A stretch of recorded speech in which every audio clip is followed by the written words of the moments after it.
Like mosquitoes after a Louisiana storm.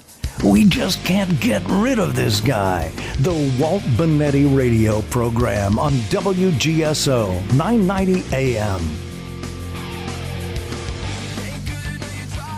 Hey, welcome back. Thanks again for spending part of your Wednesday with us. We know you have a lot of choices out there, and we appreciate you tuning in, whether it is live on the radio on WGSO 990 AM or on WGSO.com or on your smartphone on the TuneIn Radio app. We are joined now by Lenora, Chong, and Larry Morrow from Morrow's Restaurant. They got together with a group and several churches and businesses, and they made a $10,000 donation to City of Kenner Booster Clubs in the wake of Kenner Mayor Benzon first banning the purchase of Nike products by Kenner City Booster Clubs and then rescinding that ban.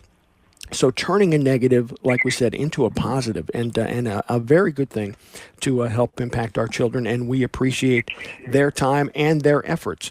And as they mentioned before the break, this is the first step, and hopefully they're going to be able to get involved and help out more people within the city of Kenner and impact our children and New Orleans children as well, right?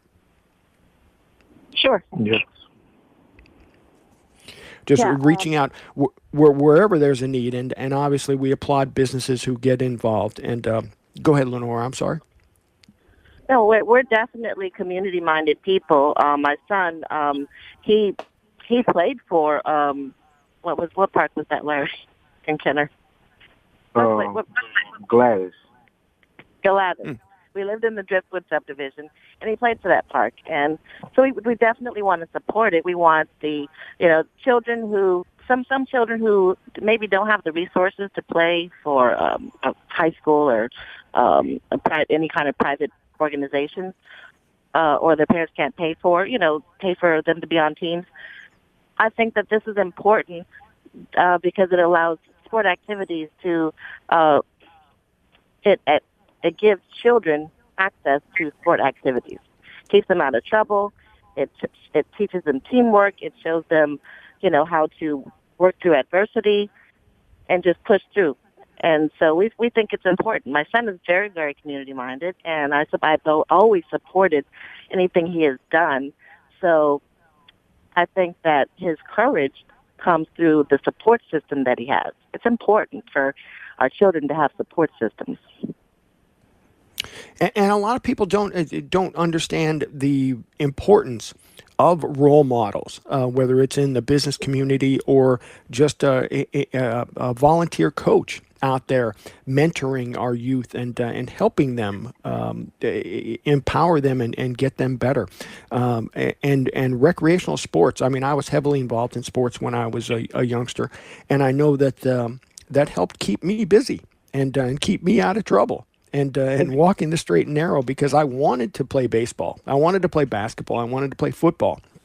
And if I got into trouble, I certainly couldn't do those things. So obviously recreational opportunities are important for our youth and not just sports, but cheerleading as well. There's a lot of things going on. Correct. We're going to go to the phone lines now, 504-556-9696, 504-556-9696. Richard and Kenner, you have a question or a comment for Lenora and Larry? Hey, I do. Good morning, Walt. Well, good afternoon. I guess it's afternoon. Listen, I commend anybody who wants to go out and help the booster clubs and raise money for them. But I've been hearing from the beginning that this money was being raised for the Kenner booster clubs, and I was under the assumption it was going to be going to all of them. By the way, I think even though that maybe there's supposed to be 11 booster clubs, I think in reality right now there are only 8 or 9 that are active, but that's a minor detail. But my question is simply, well, this is beginning to sound really pretty vague as to where the money is going or what it's going to be used for. Why not just simply distribute it evenly between the existing booster clubs, whether it's 8 or 9, 10 or 11, whatever the number is, which is available from the recreation department? Why not just distribute it, equally between the booster clubs? Thanks for the call, Richard. Thank you for that question. I have to be honest with you. I didn't know that there were as many booster clubs as you're stating there are. And so when I learned as we were getting ready to issue the check, as I learned how many there were, we didn't think that enough funds would reach each organization.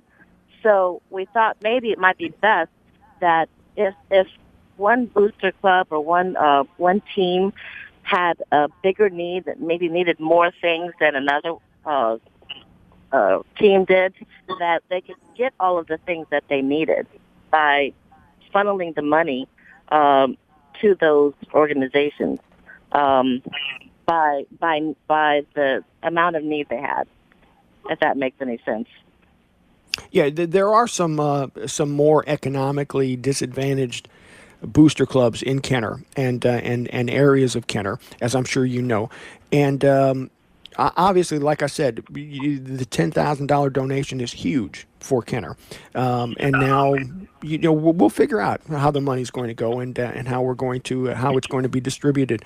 But I think it's definitely a step in the right direction, and obviously, you've only had a couple of days to put this Yeah. together, so I'm sure you're going to have more input and more ideas and get the money out there where it can do the most good. I think that's what anytime there's a donation, we want to make sure that it's not bogged down in things and it actually reaches the folks. So I think that's the gist of Richard's question is, who's going to get the money? Larry, do you have any comments? Yeah. So, like when I was talking to one of the coaches yesterday, 'cause I went to the, I promised them that I'll come out to the game. So I went and checked out Susan Park play. I went with everybody played at Much Berlino, and some of the coaches were telling me how sometimes it takes pieces from 5 helmets to put together one helmet, and that's some of the things that they are dealing with. Like some of the players doesn't have cleats and things like that. And I know coming up when I played for Gladys or when I played in New Orleans, we had most of the things that we needed. So we definitely want to help everybody, but it's some booster clubs that may need it more than most. So we definitely just want to try to figure it out because it is tough when you're trying to figure out how to distribute. It's easier just to say, all right, cool, we're going to distribute equal amount of funds to all of them. But just trying to do the right thing and make sure that they feel it. That it helps them. Right. I think that distributing the money. I'm sorry. Go ahead, Larry. No, that's okay. I think that distributing the money equally will leave somebody deficient, and that's why we felt it was best to go by order of needs. Now, is there somebody over here within Kenner or within the city of Kenner that is going to provide some guidance to you, or you're just? Yes, we've been speaking with Kelly, who is Councilman Carroll's assistant, who provided me with an email, a list of all the booster clubs and their contact information, so that we can. We're supposed to coordinate a meeting with them this week to see what the needs are and make that determination. Well, great. As I said, we appreciate the donation and trying to turn a negative into a positive and impact our children and impact the recreational opportunities within the city of Kenner.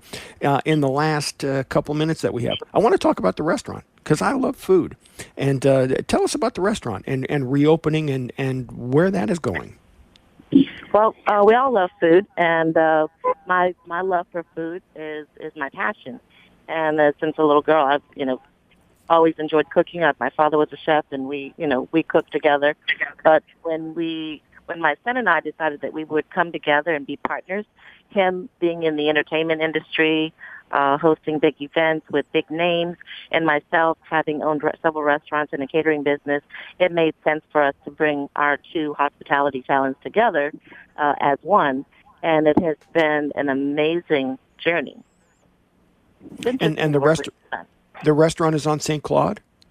The restaurant is on St. Claude, 2438 St. Claude Avenue on the corner of Music. We serve Cajun Creole cuisine, and we have a few Korean dishes, which is a tribute to my Korean heritage. I'm of mixed race, and So my son thought it would be interesting. He's the marketing genius behind this concept. Thought it would be interesting to include that. And notice I use the word include, because inclusion is so important. And, we were talking about Kenner and the mayor's band. Inclusion is so very important to the minority communities. Well, I've heard the catfish is incredible there, and so I can't wait to try that. And also, Pasta Lenora. How did you come up with that name? But I know. It was a joke. We appreciate your time. Like I said, Lenora Chong and Larry Morrow from Morrow's Restaurant, and putting together a group and donating $10,000 to the City of Kenner Booster Clubs, trying to turn a negative into a positive and positively impact our children. We always applaud that.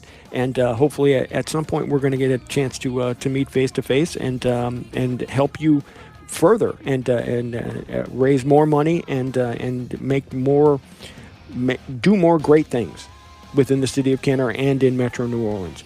We're going to take a quick break for the news. When we come back, we're going to tell you about another positive, turning a negative into a positive with the Tampa Bay Buccaneers. When the Walt Bonetti radio program continues on WGSO 990 AM, WGSO.com, and the TuneIn Radio app.